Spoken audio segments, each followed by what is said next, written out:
Hello friends, ನಮಸ್ಕಾರ. Top cricket ಅಪ್ಡೇಟ್ಸ್ಗೆ ಸ್ವಾಗತ.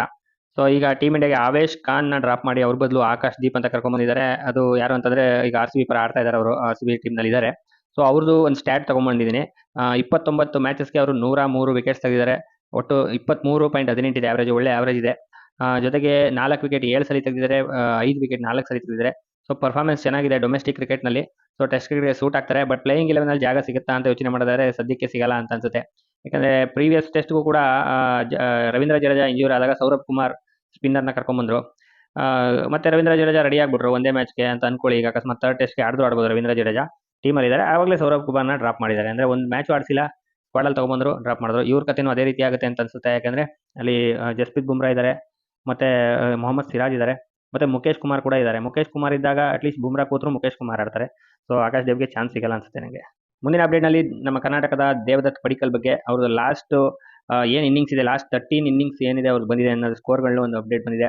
So ಅದರಲ್ಲಿ ಅವರು ತುಂಬಾ ಒಳ್ಳೊಳ್ಳೆ ಸ್ಕೋರ್ಗಳು ಮಾಡಿದ್ದಾರೆ. ಅಂದ್ರೆ ಅವರು ಕೂಡ ಟೆಸ್ಟ್ ಕ್ರಿಕೆಟ್ ಬಾಗಲ್ನ ತಟ್ತಾ ಇದ್ದಾರೆ, BCCI ಬಾಗಲ್ನ. ಬಟ್ ಅವ್ರಿಗಿನ್ನೂ ಓಪನ್ ಆಗಿಲ್ಲ. ಯಾಕಂದ್ರೆ ಈಗ ಸದ್ಯಕ್ಕೆ ರಜತ್ ಪಟಿದಾರ್ ಮತ್ತೆ ಸರ್ಫರಾಜ್ ಖಾನ್ಗೆ ಒಂದು ಅವಕಾಶ ಸಿಕ್ಕಿದೆ. ಇವ್ರಿಗೂ ಒಂದಿನ ಗೇಟ್ ಅಂತೂ ಓಪನ್ ಆಗುತ್ತೆ, ಅವತ್ತು ಅವ್ರಿಗೂ ಅವಕಾಶ ಸಿಕ್ಕಿದೆ. ಬಟ್ ಅಲ್ಲಿವರೆಗೂ ನೆವರ್ ಗಿವ್ ಅಪ್ ಇರಬೇಕು, ಬಿಟ್ಕೊಡ್ಬಾರ್ದು, ಕಾಯ್ತಾ ಇರಬೇಕು, ಅಲ್ಲಿವರೆಗೂ ಪರ್ಫಾರ್ಮ್ ಮಾಡ್ತಾನೆ ಇರಬೇಕು. ಅವ್ರದ್ದು ಸೂಪರ್ ಆಗಿದೆ. 117 ಇದೆ, 70 ಇದೆ, 93, 114, 30, 193, 42, 31, 103, 105, 65, 21, 151 ಅಕ್ರಾಸ್ ಆಲ್ ಫಾರ್ಮೆಟ್. ಇದು ಯಾವುದೋ ಒಂದು ಬರೀ ಡೊಮೆಸ್ಟಿಕ್ ಒಂದೇ ಅಲ್ಲ, ಅಲ್ಲಿ ODI ಆಗಿರ್ಬೋದು, T20 ಆಗಿರ್ಬೋದು, ಮತ್ತೆ ಡೊಮೆಸ್ಟಿಕ್ ಕ್ರಿಕೆಟ್ ಎಲ್ಲ ಸೇರಿಸಿ ಲಾಸ್ಟ್ ಪ್ರೀವಿಯಸ್ ಅಂದ್ರೆ ಒಳ್ಳೆ ಫಾರ್ಮ್ ಅಲ್ಲಿ ಇದ್ದಾರೆ ಅಂತ ತೋರಿಸ್ತಾ ಇದೆ ನಂಬರ್ಸು. ಸೊ ಇವ್ರಿಗೂ ಕೂಡ ಆದಷ್ಟು ಬೇಗ ನಮ್ಮ ಟೆಸ್ಟ್ ಕ್ರಿಕೆಟ್ನಲ್ಲಿ ಅವಕಾಶ ಸಿಗಲಿ ಅಂತ ನಾವು ಕೇಳ್ಕೊಳ್ಳೋಣ. ಮುಂದಿನ ಅಪ್ಡೇಟ್ನಲ್ಲಿ ಚೇತೇಶ್ವರ ಪೂಜಾರ ಅವ್ರ ಬಗ್ಗೆ. ಅವರು ಈ ಡೊಮೆಸ್ಟಿಕ್ ಅಲ್ಲೂ ಕೂಡ ತುಂಬಾ ಸಖತ್ತಾಗಿ ಪರ್ಫಾರ್ಮ್ ಮಾಡ್ತಾ ಇದ್ದಾರೆ.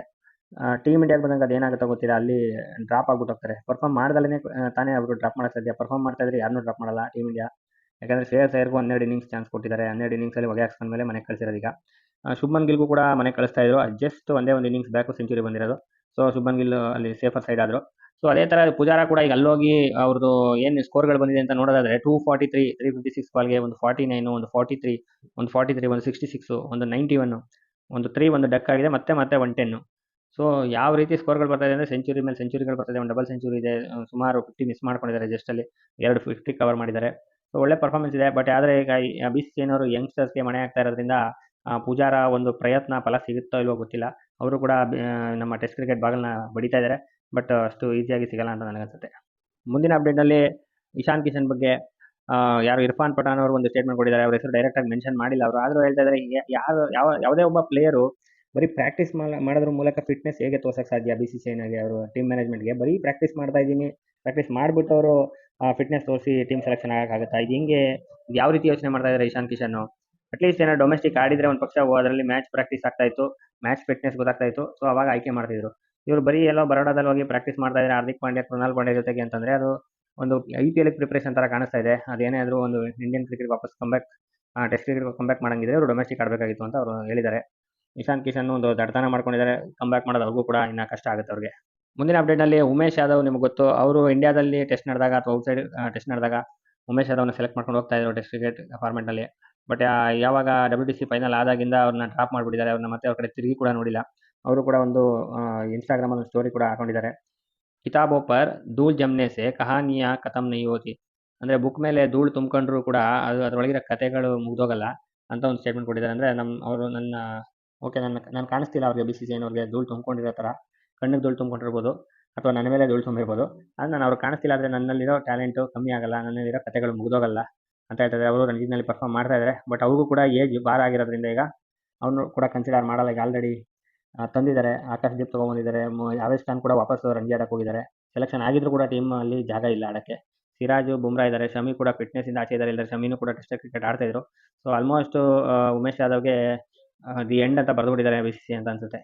ಮುಂದಿನ ಅಪ್ಡೇಟ್ನಲ್ಲಿ ಲಕ್ನೋ ಸೂಪರ್ ಜೈಂಟ್ಸ್ಗೆ ಒಂದು ಲಾಟ್ರಿ ಹೊಡೆದಿದೆ ಅಂತ ಹೇಳ್ಬೋದು. ಯಾಕಂದ್ರೆ ಲಕ್ನೋ ಸೂಪರ್ ಜೈಂಟ್ನ ಮೇನ್ ಬೌಲರ್ ಮಾರ್ಕ್ ವುಡ್ ಏನೋ ಅವರು ಆಡ್ತಾ ಇಲ್ಲ ಈ ಸರಿ 2024 ಅಪ್ಕಮಿಂಗ್ IPL ಅವ್ರು ಆಡಕ್ಕೆ ಮಿಸ್ ಮಾಡ್ಕೋತಾ ಇದ್ದಾರೆ. ಸೊ ಅವ್ರ ಬದಲು ರಿಪ್ಲೇಸ್ಮೆಂಟ್ ಆಗಿ ಅವ್ರಿಗೆ ಸಿಗ್ತಾ ಇರೋದು ಯಾರು, ಬೇರೆ ಯಾರು ಅಲ್ಲ, ಶಮರ್ ಜೋಸೆಫ್. ಈಗ ವೆಸ್ಟ್ ಇಂಡೀಸ್ ಪರವಾಗಿ ಆಸ್ಟ್ರೇಲಿಯಾದಲ್ಲಿ ಗಾಬಾ ಟೆಸ್ಟ್ನ ಗೆಲ್ಲಿಸಿದ ಸೂಪರ್ ಸ್ಟಾರ್ ಅಂತ ಹೇಳ್ಬೋದು.